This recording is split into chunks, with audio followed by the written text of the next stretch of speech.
Un enfant leur est venu. Il est venu avec la fraîcheur des jardins. Il est venu dans la chambre du sang, comme une phrase emmenée par le soir. Il a poussé dans leurs songes, il a grandi dans leur chair. Il a porté la fatigue, la douceur et la désespérance.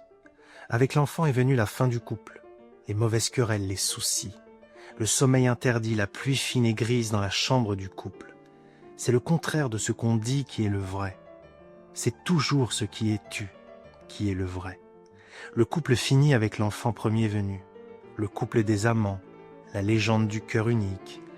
Avec l'enfant commence la solitude des jeunes femmes. Elles seules connaissent ses besoins. Elles seules savent le prendre au secret de leurs bras. La pensée éternelle les incline vers l'enfant sans relâche. Elles veillent aux soins du corps et à ceux de la parole. Elles prennent soin de son corps comme la nature a soin de Dieu, comme le silence entoure la neige. Il y a la nourriture, il y a l'école, il y a les squares, les courses à faire, les légumes à cuire, et que de tout cela personne ne vous sache gré, jamais. Les jeunes mères ont affaire avec l'invisible. C'est parce qu'elles ont affaire avec l'invisible que les jeunes mères deviennent invisibles, bonnes à tout, bonnes à rien. L'homme ignore ce qui se passe, c'est même sa fonction à l'homme de ne rien voir de l'invisible. Ceux parmi les hommes qui voient quand même, ils en deviennent un peu étranges, mystiques, poètes ou bien rien. Étranges, déchus de leur condition, ils deviennent comme des femmes, vouées à l'amour infini. Solitaires dans les fêtes auxquelles ils président, tourmentés dans la joie bien plus que dans la peine. Ce qui pour un homme est un accident, un ratage merveilleux, pour une femme est l'ordinaire des jours très ordinaires.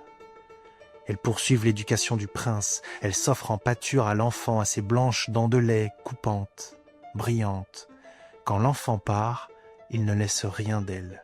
Elles le savent si bien que les mauvaises mères essayent de différer la perte, d'allonger les heures, mais c'est plus fort qu'elles.